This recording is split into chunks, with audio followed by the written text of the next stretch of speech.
इतना माइंडली पजट हो रखा हूं कि मेरे को कुछ भी नहीं दिख रहा। मैं रात को सोता हूं, उठता हूं, मेरे को मेरी बेटी सामने आ रही है। वो मेरी बेटी मेरे से ये बोल रही है कि एक अभागा बाप मेरे को यानी कि न्याय नहीं दिला पा रहा। तो मैं हाथ जोड़ के विनती करता हूं कि मेरी बेटी को न्याय मिलना चाहिए और किसी की बेटी ऐसे शिकार नहीं हो। मैं हर उस देशवासियों से हाथ जोड़ के विनती करता हूं। मैं दोबारा बोल रहा हूं कि मेरा वीडियो ज्यादा से ज्यादा शेयर करके ये न्यूज तक और प्रधानमंत्री जी तक और गृह मंत्री जी तक ये जल्दी से जल्दी पूछे। इस पे सख्त से सख्त कार्रवाई करनी चाहिए। मेरी बेटी एक हंसती खेलती गई थी, उस हॉस्पिटल की इतनी लापरवाही है कि वो सीसीटीवी कैमरे। मेरा नाम विजेश कुमार शर्मा, मैं सीआरपीएफ से GC1 अजमेर CH हॉस्पिटल में अभी कार्यरत हूँ। मैं मेरी बेटी को 22 जुलाई को अजमेर CH हॉस्पिटल में डॉक्टर साहब को दिखा के उन्होंने जांच के लिए मेरे को रेफर किया नारायणा हॉस्पिटल में। मैं नारायणा हॉस्पिटल में गया, वहां पर OPD में मैंने डॉक्टर साहब को दिखाया। उन्होंने मेरी बच्ची की कुछ जांचें की। उन्होंने मेरे को उन जांचों के दौरान बताया नॉर्मल है, लेकिन सांस की प्रॉब्लम है इसके, तो इसके लिए कुछ जांचें करनी पड़ेगी। उन जांचों में उन्होंने CT स्कैन और एंजियोग्राफी के लिए मेरे को बताया। उन्होंने बोला अगर सैटरडे को आप एडमिट हो जाते हो तो आज शाम को आपकी CT स्कैन करवाई जाएगी। तो मैंने सैटरडे को ही मेरी बेटी को एडमिट कर दिया। उन्होंने शाम को CT स्कैन कर ली।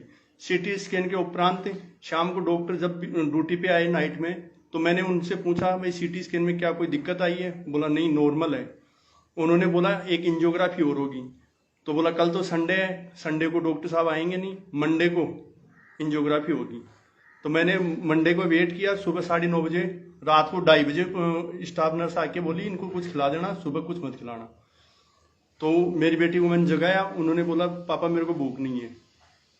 तो उन्होंने सुबह 9:30 बजे मेरी बेटी को बोले तैयार कर दो, एंजियोग्राफी के लिए जाना है। तो उन्होंने एंजियोग्राफी के लिए ले गए। इससे पहले वार्ड में बच्चे एडमिट और भी थे। उन्होंने पूछा भी, मेरी बेटी को वार्ड में कोई ट्रीटमेंट नहीं किया गया, मेरी बेटी बिल्कुल नॉर्मल थी। उन्होंने एंजियोग्राफी के लिए जैसे अंदर लेके गए तो मैं साथ गया। तो मैं जैसे ही साथ गया तो मेरे को बताया गया कि आप 15 से 20 मिनट बाहर वेट करो, अभी एंजियोग्राफी हो जाती है। तो उन्होंने ट्रॉली लेके आए। मेरी बेटी ट्रॉली पे नहीं गई, वो पैदल चल के गई है, हंसती हुई अंदर गई है एंजियोग्राफी के लिए। जैसे ही वो एंजियोग्राफी के लिए गई है, मैंने आधा घंटा वेट किया। आधा घंटे बाद में मैं अंदर जाके मैंने पूछा कि भाई मेरी बेटी की एंजियोग्राफी होनी थी, हो गई क्या? बोला अभी चल रही है। फिर मैं आर के बाहर बैठ गया। फिर मैं आधा घंटे बाद में, हर बार आधा घंटे में जा रहा था, मेरे को कोई संतुष्टपूर्ण जवाब नहीं दिया। उन्होंने इतना ही बोला कि एंजियोग्राफी चल रही है। तो मैं 3:30 से 4 के बीच में मेरे पास में कंपाउंडर साहब आए, बोले आपको डॉक्टर साहब बुला रहे हैं। उन्होंने मेरे को इतना बोल के वो दूसरी साइड में चले गए। मैं चेंबर की तरफ चला गया, एंजियोग्राफी की तरफ। जैसे ही मैं गेट अंदर खोल के गया तो वहां दूसरे डॉक्टर वहां खड़े थे। उनको नहीं पता था बेटी के पिताजी आ गए, तो मेरी तरफ उनकी पीठ थी। वो उस डॉक्टर को डांट रहे थे, प्रशांत मावर को, कि तूने नालायक इतनी बड़ी गलती कैसे कर दी, बच्ची को ओवरडोज दे दिया। तो मेरे सामने उन्होंने ये बोला एनेस्थिया का ओवरडोज दे दिया। मैं सुना उनसे कि भाई ओवरडोज क्यों दे दिया। उसके उपरांत मैं वहां रोने लग गया, मैं बैठ गया। मैं डॉक्टर साहब से पूछा तो वो दूसरे डॉक्टर साहब मेरे को बोले मेरी बेटी का नाम भी पीयू ही है, आप घबराओ मत, सांस कम आ रहा है, अभी वेंटिलेटर पे ले रहे हैं। इतना बोल के वो वहां से मैं बाहर आ गया। मैं आया, उन्होंने वेंटिलेटर पर शिफ्ट कर दिया। वेंटिलेटर पर शिफ्ट करने के बाद मैं बाहर वेट करता रहा। मैंने मेरे IG साहब से बात की कि सर ऐसी ऐसी बात है, मैं मेरी आंखों से कानों से सुना हूं कि डॉक्टर साहब ऐसे बोल रहे हैं, इतनी बड़ी लापरवाही। मेरी बेटी के कुछ हो गया तो मैं उनको ये बोला कि मैं नहीं बचूंगा साहब, मेरी बेटी को चाहे दिल्ली शिफ्ट करना पड़ी, मेरी बेटी अगर चली गई तो मैं नहीं बच पाऊंगा साहब। उन्होंने वहां से डॉक्टर साहब को उनको भेजा। हमारे 246 बटालियन से डॉक्टर साहब, CRO साहब आए। वहां आके हॉस्पिटल में उसमें वेंटिलेटर पे मेरी बेटी को देखने गए। वहां उन्होंने आके ये बोला आप भगवान के आगे हाथ जोड़ो, कुछ नहीं, बेटी बच जाएगी। मैं वहां मंदिर में गया, आरती किया, वहां से चन्ना अमृत लाके मेरी बेटी के होठ के लगाया। मेरी बेटी ने अंदर नहीं लिया। मैं बाहर आ गया। बाहर आके मैं मिसेज को उनको बाहर ले गया। बाहर लेके रूम पे, वहां सामने हमने रूम लिया था, वहां छोड़ने गया। मेरी वाइफ एकदम उदास हो रखी थी। मैं जैसे ही छोड़ के आया, वहां मैं उनसे बातें करने लग गया। 11:50 में मेरे पास में हॉस्पिटल से फोन आता है कि आप पीयू के पिताजी बोल रहे हैं। मैं बोला हाँ। तो मैं जैसे ही हॉस्पिटल में गया, चारों तरफ के गेट बंद के लिए पुलिस प्रशासन ने पहले बुला रखी थी उन्होंने। जैसे ही मैं गया, मेरे को अंदर जाते ही मेरे को बोले आपकी बेटी के 2 बार हार्ट अटैक आ गया और नहीं बच पाई, आप बिल पे साइन कर दो और डेड बॉडी ले लेना। मैं चुपचाप बाहर आ गया। मैं आके एकदम टूट गया था। मैं, मेरे भैया और मेरे साथ थे, उन्होंने बोला अपन थाने में चल के कंप्लेन करेंगे। हम सुबह 6:30 बजे प्रताप नगर थाने में चले गए। वहां हमने एप्लीकेशन लिखित में दी है और वो एप्लीकेशन भी मेरे पास में है।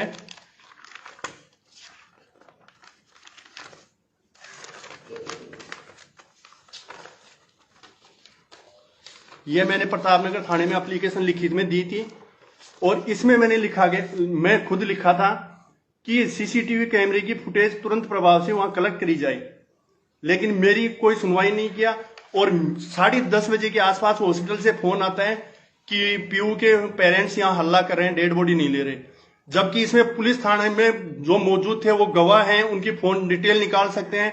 हम सब थाने में बैठे थे उस टाइम, हॉस्पिटल में कोई नहीं था। और ऐसी ही सूचना मेरे उच्च अधिकारी आईजी साहब श्री विक्रम सिंह सहगल साहब को भी दी गई कि यहाँ परिजन हल्ला कर रहे हैं, डेड बॉडी नहीं ले रहे। तो इससे प्रतीत होता है कि हॉस्पिटल की क्या चालबाजी थी इसमें।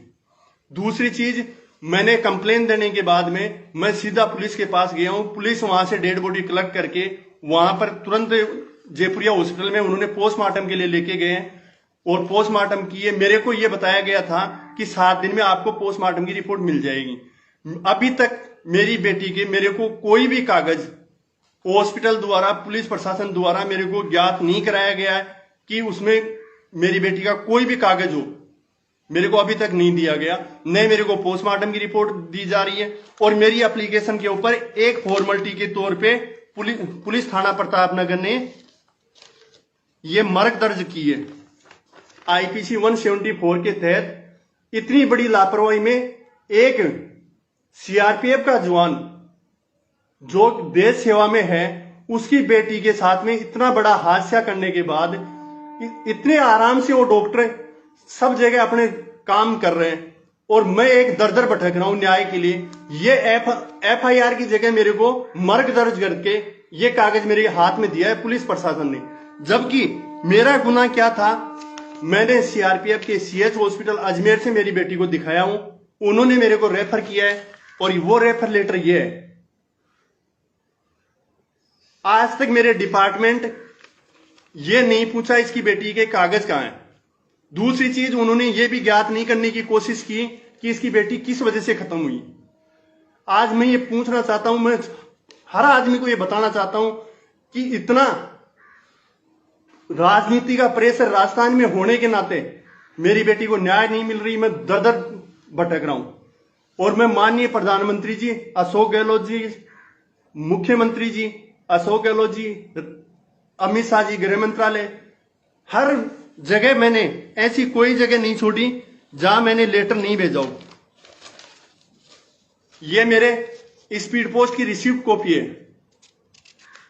मैंने Rajasthan secretary IGP Rajasthan sector को भी भेज रखा है, director Narayana hospital multi specialist को भी भेज रखा है और राजस्थान पुलिस को भी भेज रखा है, डीजी साहब को, माननीय गृह मंत्री भारत सरकार को भी भेज रखा है, माननीय प्रधानमंत्री जी को भी भेज रखा है और संपादक महोदय जी को भी भेज रखा है।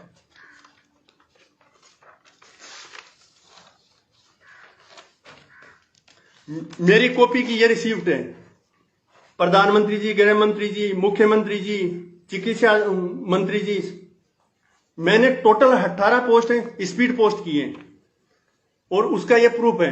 उसके बावजूद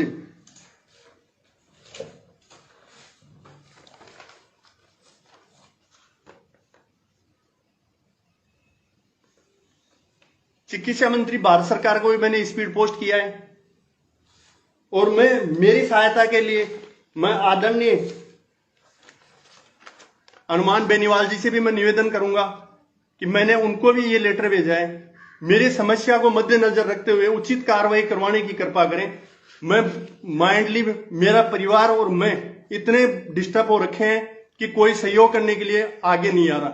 मैं एक सीआरपीएफ का जवान होने के नाते हर देशवासियों से मैं हाथ जोड़ के विनती करता हूं कि मेरी बेटी को न्याय दिलाने के लिए सब आगे आए और मेरे वीडियो को ज्यादा से ज्यादा शेयर करें ताकि ये गृह मंत्री जी और प्रधानमंत्री जी के पास में जल्दी से जल्दी पहुंचे और इस पे उचित कार्रवाई हो।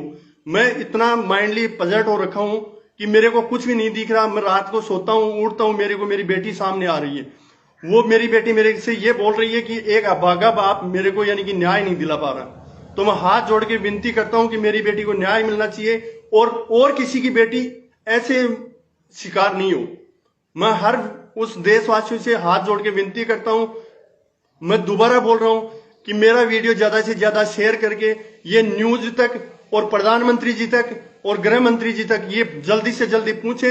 इस पे सख्त से सख्त कार्रवाई करनी चाहिए। मेरी बेटी एक हंसती खेलती गई थी, उस हॉस्पिटल की इतनी लापरवाही है कि वो सीसीटीवी कैमरे की फुटेज भी देने को तैयार नहीं है और पुलिस प्रशासन ले नहीं सकती, क्योंकि उस हॉस्पिटल पे इतना राजनीति का प्रेशर है, उतना उनको सपोर्ट है कि एक आम आदमी के लिए जीना मुश्किल है और न्याय लेना मुश्किल है।